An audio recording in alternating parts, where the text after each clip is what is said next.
I'm Cynthia Hammer, and I'm here this morning with one of the letter writers.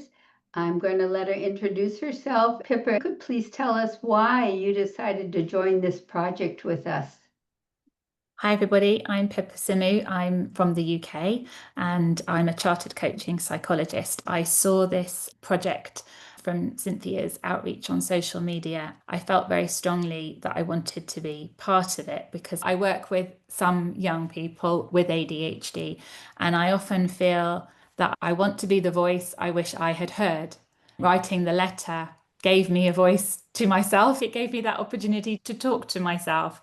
So that's why I did it. I really look forward to reading everybody else's contributions as well. I have to make a comment here that I am only reading people's letters now as I get ready to interview. I thought it would be such a hard, emotional thing to read everyone's letters.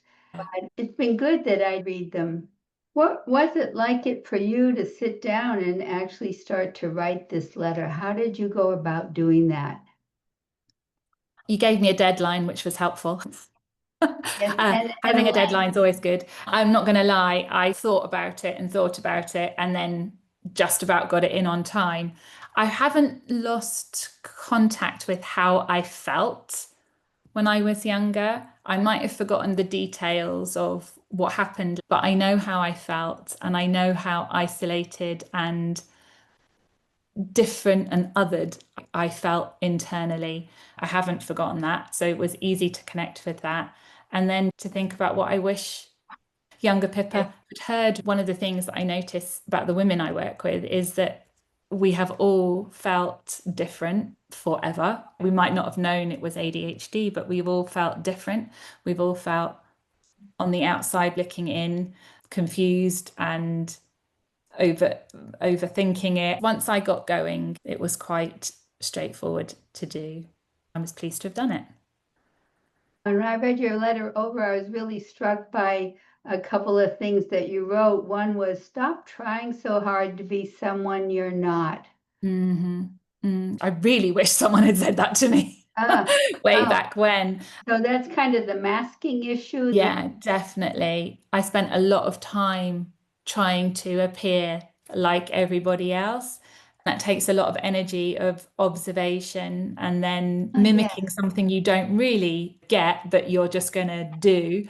I worked twice as hard for half as much. I felt I was always like over learning, over preparing, just overdoing it all the time, trying to be like them, not realizing that I wasn't born or built to be like them. I've been a lot happier since I've known that, but unfortunately, I was 44. It was Ah, quite a long time of being hard on myself. I would have not wished that for other girls, and if they do make it into womanhood, that they would find out earlier than I did. when I look at my life, I don't remember masking. I wonder whether masking makes you have more anxiety.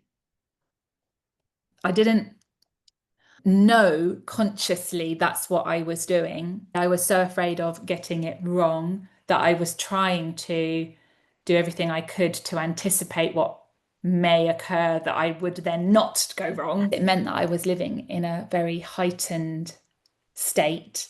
I'm not sure you would have known that by looking at me. One difference that would have been observable was I cried a lot. I was told you're too Ah, sensitive, you're taking it too seriously, you need to get a thicker skin. That was probably the only observable thing about me. If there'd been like a camera in my classroom or in the playground, I don't think it would have been evident.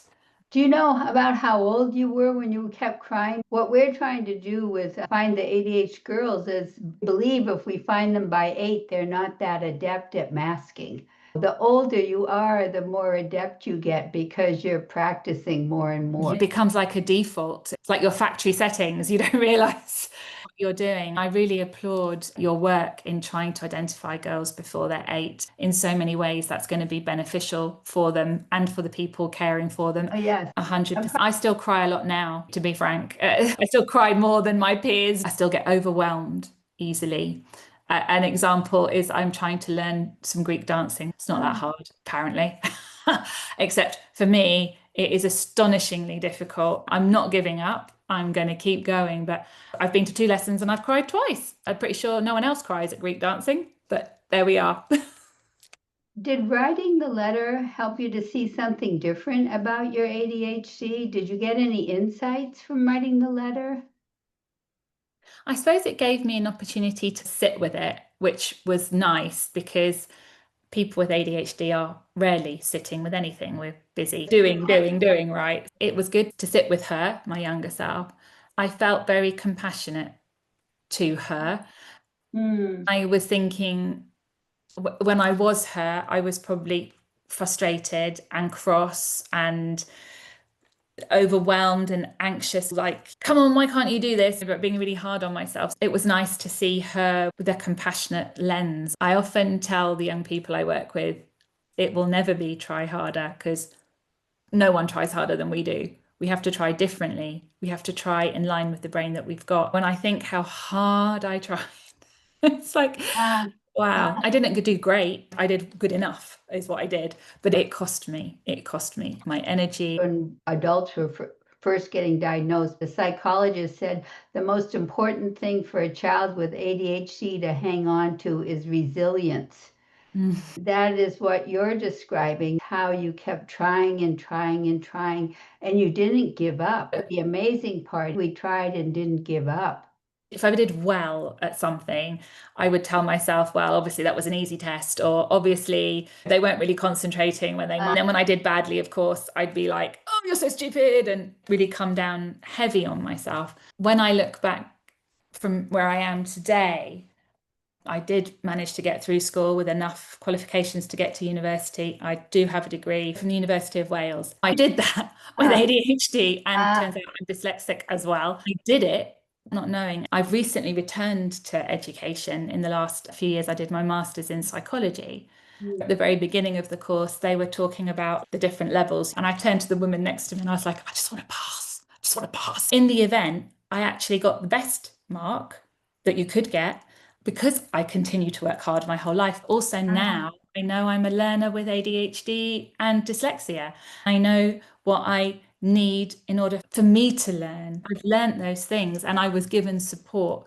That was such a great experience. Instead of feeling like I was on the back foot all the time, I felt like I'm flourishing now. I'm really engaging in my learning. Getting to know about your ADHD allowed you to flourish. I'm feeling sad for the girl that didn't know about that earlier. Dr. Hallowell talks about variable performance, which you mentioned is what really stymies people with ADHD when they don't know. They say, why did I do it so well yesterday and I'm not doing it well today?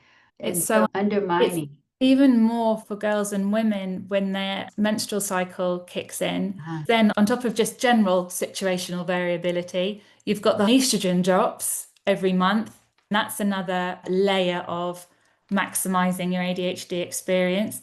Of course, before you have a menstrual cycle, you've got the hormones going up and down, but you don't know Yes. when they're going up and down. I know what I took away from your letter, and I just was so impressed that you said you will meet and be supported by exceptional people. You will have wonderful adventures. The thing that I feel so fortunate about is the exceptional human beings that cross my path. And I can't say that was good management because I didn't really know how important that was. But it is incredibly important for people with ADHD. We are very influenced by the humans around us, our caregivers, our friends, our colleagues, our boss, our teacher. It's where we have choice, we need to choose carefully about who we invite in because we can be lifted or crushed. I just feel fortunate that at a pivotal moment, somebody came in and helped me find my way or keep me safe or encourage me or support me. When I read your letter, I was wondering, is she writing this after she found out her diagnosis? But now you're making clear it's even before your diagnosis that you found people who accepted you, who helped you to flourish, even without knowing.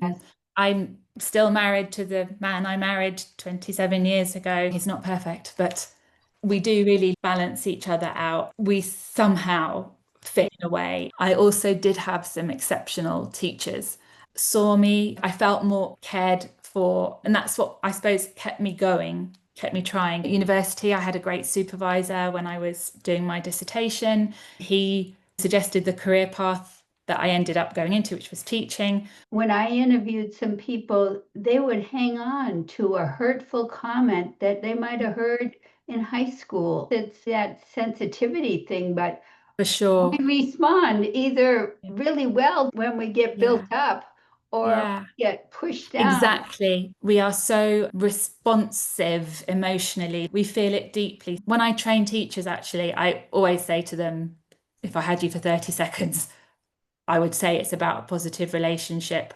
Frankly, if I don't feel your love, then it's just not happening. I know that you're not paid to love me. You don't really have to love me, but you have to act like you do. Because if you can bring that, then the teacher will be rewarded by my response. But if I feel like I'm annoying, if I feel like I'm disappointing to you, you and your subject is dead. We never forget how our teachers made us feel, right? And I hope if any of my former students are listening to this, that I did always make them feel good and seen and heard, rather than how some teachers who say she needs to concentrate more.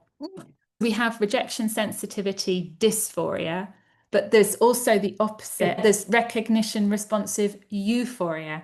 People don't have to work that hard. Just a bit of kindness, just a bit of general interest could go so far for us. We're so desperate for love. Just give us a little I bit. think we need reassurance. We need to believe and know that we're doing it right. We're always thinking we're going to be doing it wrong because we're so used to doing it wrong. If someone can come alongside and be like, that's great, Pippa, you keep going. Oh my God, yes, I will keep going. Well, thank you so much. And we've come to the end of our time. Pippa, you've offered us a lot of good insights, and thank you for being there. Also, I have to mention you've become one of our committed partners, so thank you for that as well. Oh, you're so welcome, Cynthia. Thank you for the work you're doing. Like you, I believe that early identification, targeted support will lead to better outcomes. Thank you for what you're doing too. Bye-bye. Bye bye.